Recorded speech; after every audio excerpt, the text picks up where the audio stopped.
የአፋር ህዝብ ስልታዊ አሰፋፈር በቀይ ባህር ጠረፍ አካባቢ በአረብ ባህረ ሰላጤ በአፍሪካ ቀንድና በአፍሪካ ውስጥ መካከል የንግድ በሮች ጠባቂዎችና ባለቤቶች እንዲሆኑ አድርጓቸዋል።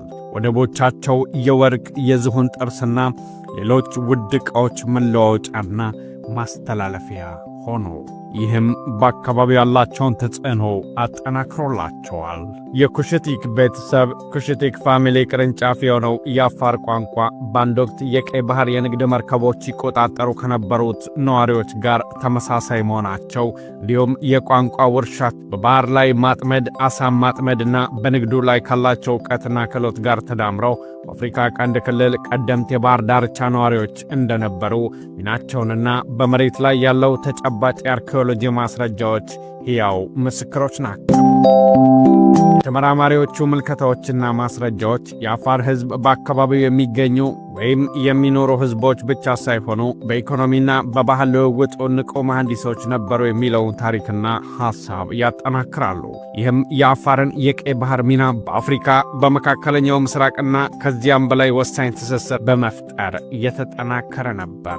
አፋር የዛሬው ኢትዮጵያ፣ ኤርትራና ጅቡቲ ሳይፈጠር ከሳውኪን ወደብ እስከ አዱሊስ ወደብ፣ ከባቡል መንደብ እስከ ዘይላ ወደብ በባለቤትነትና በብቸኝነት ለብዙ ሺህ ዓመታት የቆየና የኖረ ሕዝብ ነው። የዛሬዋ የኢትዮጵያን የጅቡቲና የኤርትራን ክፍሎች የሚያጠቃልለው የአፋር ትሪያንክል ቀደምት ተወላጅ የሆነው የአፋር ሕዝብ በቀይ ባህር አካባቢ ታሪካዊ የንግድ ትስስር ውስጥ ትልቅ ሚና ተጫውተዋል።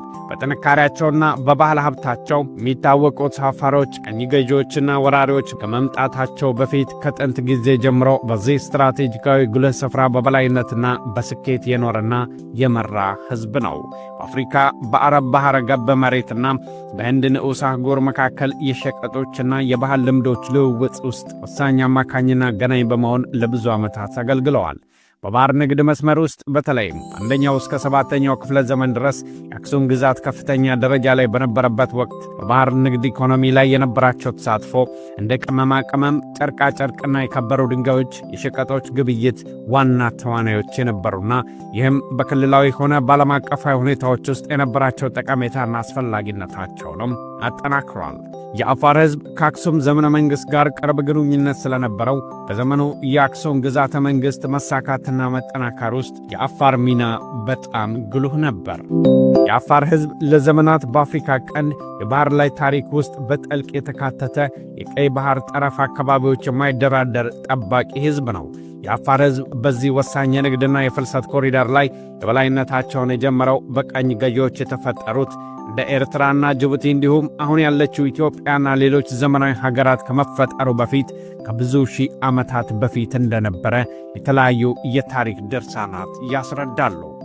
አንጋፋው የፈረንሳይ ቋንቋና የታሪክ ተመራማሪ ዲዲየር ሞኒር ዲክሽነሪ ሂስቶሪክ ዲ አፋር በሚል ርዕስ ባሳተሙት መጽሐፋቸው በአርኪኦሎጂ ግዛታቸው የአፋርን ሕዝብ ቀደምትነት ከቀይ ባህር ጋር የተቆራኘ ስለመሆኑ እንዲህ ባለው መልኩ ገልጸውልናል። አፋሮች በቀይ ባህር ተወላጆችና ቀደምት ባለቤቶች ከመሆናቸው ባህላዊና ግዛታዊ ቀጣይነት ከጥንት ጀምሮ አስጠብቀዋል። በዳናኪል አካባቢ የሚገኙት የቃል ታሪካቸውና የአርኪኦሎጂ ቅርሶች የአፍሪካ ሕዝብ ከቀይ ባህር ስነ ምህዳርና ከንግድ ጋር የቆየና የተሳሰረ ስልጣኔ መኖሩን ያረጋግጣል በማለት አትተዋል። የአፋሮች የአክሱማዊት ግዛት ኪንግደም ኦፍ አክሱም ከሰፊው የአፍሮ ኤውሬሽያን የንግድ ሥርዓት ጋር በማገናኘት ወሳኝ ሚና ተጫውተዋል። የአፋር ሕዝብ በቀይ ባህር ወደቦች ላይ የነበራቸው ቁጥጥር የአክሱም ግዛት የሮማንና ቤዛንታይን ኤምፓየሮች የፋርስ፣ ፐርሺያንና የህንድ ገበያዎችን በቀጥታ በቀይ ባህር አፋሮች አማካኝነት እንዲያገኝ አስችሎታል። ይህም ዕድል የአክሱም ግዛት እንደ ኃይል ኤምፓየር ወይም ግዛት ሆኖ እንዲያድግ አስችሎታል። በተመሳሳይ አንጋፋዊ ታሪክ ሞር ሪቻርድ ፓንክረስት ኢትዮጵያን ቦርደርላንድ በሚል ርዕስ በጻፉት መጽሐፋቸው አፋር በበላይነት የተያዘው የአዱሊስ ወደብ ያለው ወሳኝ ሚናም ዘርዝረዋል። የአዱሊስ ወደብ የአፋር ተጽዕኖ ስር የቀይ ባህር ንግድ ዋና ማዕከል በመሆን ሸቀጦቹን በአፍሪካ፣ በሜዲትራኒያን፣ በእስያ መካከል እንዲዘዋወር አድርጓል። ያለዚህ መዳረሻና መገናኛ የአክሱም ግዛት ወደ ኃይልና የስልጣኔ ኤምፓየር ማደጉ በእጅጉ ይቀደም ነበር በማለት የአክሱም መንግሥት ኃያልነትና ስልጣኔ ትልቅ መንስኤ በአፋሮች የሚተዳደረው የአዱሊስ ወደብ መሆኑን በመግለጽ የአፋር ሕዝብ በአክሱም መንግሥት ስልጣኔና እድገት ላይ የነበረው ሚና በአጽንዖት አብራርተዋል። የአፋር የኢኮኖሚ የበላይነት በአክሱም ከወደቀ በኋላ እስከ 20ኛው ክፍለ ዘመን ድረስ ከቀይ ባህር እስከ ዳናክል ዲፕሬሽን ቀጥለዋል። የቀይ ባህርና ኢትዮጵያ ታሪክ ምሁር የሆኑት መርዶክዮስ አቤረ እንዲህም ሲሉ በኢትዮጵያና በቀይ ባህር በሚል ሥራቸው ሲዳስሱት የአፋርን የጨው ንግድ ቅልጥፍና ሲገልጹም እንዲህ ብለዋል። አፋር ዳናክል ዲፕሬሽን ወደ ኢትዮጵያ ደጋማ ቦታዎችና ከዚያ በላይ በማጓጓዝ ለአፍሪካ ቀንድ የጨው ንግድ ደም ስር በመሆን አገልግለዋል። ለንግድ ተጓዦች ካራቫንስ የአውሮፓ ቅኝ ገዢዎች በመምጣታቸው ከረጅም ጊዜ በፊት የአገር ውስጥ ኢኮኖሚ አስጠብቆ ቆይተዋል። እንዲሁም በአፍሪካ ቀንድ ላይ ባደረገው ሰፊ ጥናትና ምርምር የሚታወቁት ታዋቂው እንግሊዛዊ አንትሮፖሎጂስት I.M. ሉዊስ ይህንን ስር የሰደደ ታሪክ ፒፕል ኦፍ ሆርን ኦፍ አፍሪካ በተባለው መጽሐፋቸው እንዲህ ሲሉ ገልጸውታል። ቅኝ ገዢዎች በአፍሪካ ቀንድና በቀይ ባህር ውስጥ ጣልቃ ከመግባታቸው ከረጅም ጊዜ በፊት የአፋሮች ቁልፍ የቀይ ባህር ወደቦችና የባህር መስመሮችን መንገዶችን በመቆጣጠር በቀይ ባህር ዳርቻ ላይ ዘላቂ ህልውናውን ጠብቀዋል። ይህ ታሪካዊ እውነታ የአፋርን ግዛት ሉዓላዊነት ብቻ ሳይሆን የረጅም ጊዜ ሚናቸው እንደ ባህር በር መርከበኞች፣ ነጋዴዎችና የባህል አስተዋይነታቸው የሚያሳይ ነው። አፋሮች በአፍሪካ ቀንድ ከመገኘታቸውም ከመኖራቸውም ባለፈ የአፋር ሕዝብ ከቀይ ባህር ጋር ያለው ግንኙነት በቋንቋ፣ በባህላዊ፣ በኢኮኖሚና ማኅበራዊ መስተጋብሮች የሚያትቱ ጥናቶች የአፋርን ቀደምትነት በጉልህ የሚያሳዩ ነው። ታዋቂዎቹ የአፍሪካውያን የታሪክ ተመራማሪዎቹም ቦኒ ሆልኮምስና ሲሳይ ኢብሳ ዘ ኢንቬንሽን ኦፍ ኢትዮጵያ በሚል ርዕስ ያበረከቱት ተጽዕኖ ፈጣሪ ሥራቸው የአፋርን ሕዝብ ከቀይ ባህር ጋር ያላቸውን ግንኙነት ከባህላቸውና ከቋንቋቸው ጥልቀት አንጻር አጽንዖት ሰጥተውበታል። ይሁን እንጂ ይህን ሁሉ የአፋርን የቀይ ባህር ጠረፎችና ኢኮኖሚ ቁጥጥር ዝም ብሎ ያለ ፈተና የመጣ አልነበረም። የአፋርን ራስ በራስ ማስተዳደርን እና የአፍሪካ ቀንድን ህልውና አደጋ ላይ የሚጥል የቀኝ ግዛትና ኢምፔሪያል ምኞት በተከታታይ ለብዙ ዓመታት በተለያዩ መንገዶች የመጡ ቢሆንም የአፋር ሕዝብ በተከታታይ የሚመጣ የውጭ የበላይነትን በትጋት በመከላከል በጽኑ ተቋቁሟል። ይህንን ሐሳብ የሚያጠናክረው ታዋቂው የታሪክ ምሁር ጆናታን ሚራን በሬሲስ ሲቲዝን ኮስሞፖሊታን ሶሳይቲ ኤንድ ካልቸራል ቼንጅ ኢን ምጽዋ በተሰኘ ሥራው የአፋርን ጸረ ቅኝ ገዢዎች ተጋድሎ እንዲህ ብሎ ዘግቧል። አፋሮች የኦቶማን ቱርክ፣ የግብፅና በኋላ የአውሮፓ ወረራዎች በባህር ዳር ግዛቶቻቸው ላይ በመቃወም በጸረ ቅኝ ግዛት ተቃውሞ ግንባር ቀደም ነበረው። እንደ አውሮፓውያን አቆጣጠር በ1875 የግብፅን ወረራ በመቃወም ያደረጉት ሕዝብ አመፅ ነፃነታቸውን ለማስጠበቅ ያላቸውን ቁርጠኝነት የሚያሳይ ነበር። ይህ ተቃውሞ በ19ኛው ክፍለ ዘመን ብቻ የተወሰነ አልነበረም። በ20ኛው ክፍለ ዘመን መባቻ ላይ እንኳን እንደ ሱልጣን ያሲን ሐይሰማና የአፋር ናሽናሊስት መሪ የነበሩት ያሲን መሐሙዳና በመሳሰሉት ሰዎች የሚመሩ ንቅናቄዎችና የአፋርን ሕዝብ ከማበረታታት የአንድነትና የራስን ዕድል በራስ የመወሰን ትልቅ እስከ ዛሬ ድረስ ዘርግተዋል። የአፋር ሕዝብ በታሪካቸው በርካታ የውጭ ተግዳሮቶች ገጥሟቸዋል። በእነዚህ መካከል በአጎራባች ጎሳዎችና በኢምፔሪያሎች ግዛታቸውን ለመቆጣጠር ሙከራ አድርገዋል። እነዚህ ጫናዎች ቢያጋጥሟቸውም እስከ 20ኛው መቶ ክፍለ ዘመን አጋማሽ ድረስ የራስ ገዝ አስተዳደርን ጠብቀው ቆይተዋል። ይህም ከአውሮፓውያን ቅኝ ገዢ ኃይሎችና የኢትዮጵያ ገዢዎች ጋር በተደረጉ ፍልሚያዎችና ግጭቶች በንቃት በመፋለም የውጭን ኃይሎች በበላይነት የመቃወምና መጋፈጥ በከፍተኛ ተቃውሞ አሳይተዋል። ይህን ተቃውሞ የሚያጎሉ ታሪካዊ ክስተቶች መካከል በ1875 በስዊዘርላንድ ጀብዱ ቨርነር ሙዚንገር የሚመራው የግብፅ ወራሪ ላይ በአፋር አውስ አካባቢ በተለምዶ ጋማሪ የሚባለው በአሁኑ በአፋር ክልል አውሲረስ ዋፋምቦ ወረዳ አካባቢ በሱልጣን መሐመድ ሐንፈሬ ኢላልታ የሚመራው የአፋር ተዋጊዎች ከነጦር መሪያቸው ሙዚንገርን ጨምሮ አንድ ሳይወጣ የተደመሰሰበት ክስተት የአፋርን ነፃነታቸውንና ማንነታቸውን ለማስጠበቅ ያላቸው ቁርጠኝነት በግልጽ የሚያሳይ ታሪካዊ ክስተት ነው። በሌላው ታሪካዊ ክስተት ለ30 ዓመታት ያህል የቀጠለው የጣሊያን ወረራ ተቃውሞ የአፋር በጊሪፎ ሱልጣን ቢዱ ሱልጣን በሱልጣን ሃይሰማ አሃውና በልጆቻቸው ሱልጣን መሐመድ ሃይሰማ እስከ ሱልጣን ያሲን ሃይሰማ ዘመን ድረስ የተደረገው የረጅም ጊዜ መከላከልና ውጊያ ነበር። የአፋር የጸረ ቅኝ ግዛት ስሜትና የአፋር ሕዝብ በፋሽስት ጣሊያኖች ላይ ለ30 ዓመታት ባደረገው ተጋድሎ በሺህ የሚቆጠሩ የአፋር ተወላጆች ሕይወታቸውን ያጡ ቢሆንም ሙሶሎኒ የሚመራው የጣሊያን ኃይሎች በአፋር እልህ አስጨራሽ ጦርነትና መሥዋዕትነት በአፋር በኩል ወደ መሃል አገርና ግዛቶችም ማለትም ወደ መሃል ኢትዮጵያ እንዳይገቡ አድርጓል። በዚሁ እልህ አስጨራሽ ማንነትና ክብር አሳልፎ ያለመስጠት ተጋድሎ ወጣቱ ሱልጣን ያሲን ሃይሰማ ከሙሶሎኒ ኃይሎች ጋር ለብዙ ዓመታት ባደረገው ከባድ ጦርነት በ1931 ቢዱ በተባለች ቦታ በ39 ዓመቱ ተሰውተዋል።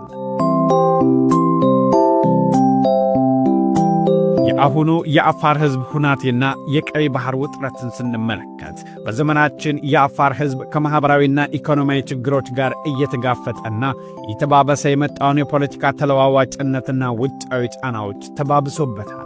በንግድ በተለይም በቀይ ባህር ጠረፍና በጨው ምርት ላይ የነበራቸው የበላይነት በተከታታይ በማሽቆልቆሎ የብዙ ሺህ ዓመታት የአፍሪካ ቀንድና የቀይ ባህር ጠረፎች በባለቤትና በበላይነት ይመሩ የነበረው የአፋር ሕዝብ ዛሬ በቀኝ ገዢዎች የተፈጠሩትን የአፍሪካ ቀንድ አገራት ማለትም በኢትዮጵያ በኤርትራና በጅቡቲ መንግሥታት ያለ ፍላጎታቸው ተከፋፍለውና ተገልለው ይገኛል።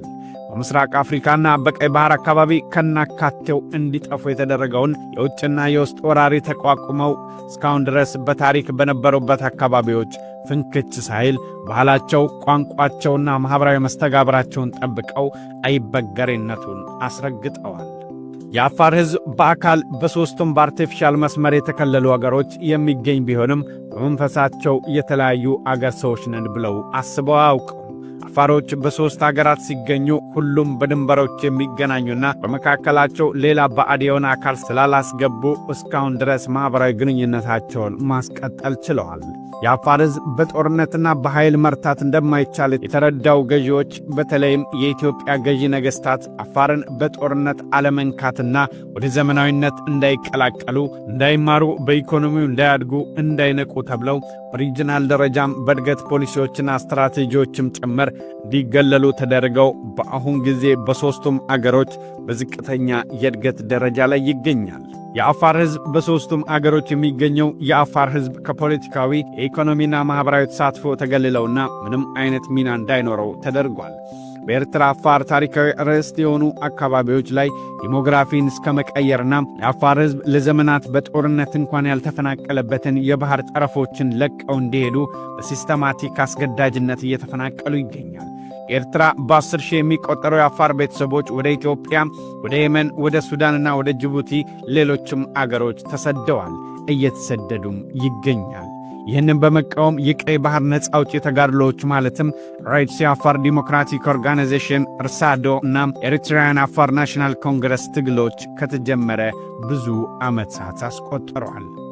በጅቡቲ እንደዚሁ ትልቁን የመሬት ቆዳና የቀደሙ ነዋሪዎች የሆኑ የአፋር ሕዝብ ለፈረንሳይ ስላልተጎባደደ ብቻ የጅቡቲን ዲሞግራፊ በመቀየር የፖለቲካና የኢኮኖሚ የበላይነትን በአካባቢው ታሪካዊ ይዞታቸው ያልነበራቸውን የኢሳ ሶማሌ ጎሳ አባላት እንዲይዙ ተደርገው የአፋር ሕዝብ በፖለቲካና ኢኮኖሚ ረገድ ያላቸው ሚና በጣም ደካማ ሆነዋል። ይህንንም የተቃወመው የጅቡቲ ሕዝብ ግድያ፣ እስርና መሳደድ ደርሶባቸዋል። ይህንን ጭቆና በመቃወም ፍሮንት ፎር ሪስቶሬሽን ኦፍ ዩኒቲ ኤንድ ዲሞክራሲ ወደ የትጥቅ ትግል ገብቶ መታገል ከጀመረ ብዙ ዓመታት አስቆጥሯል።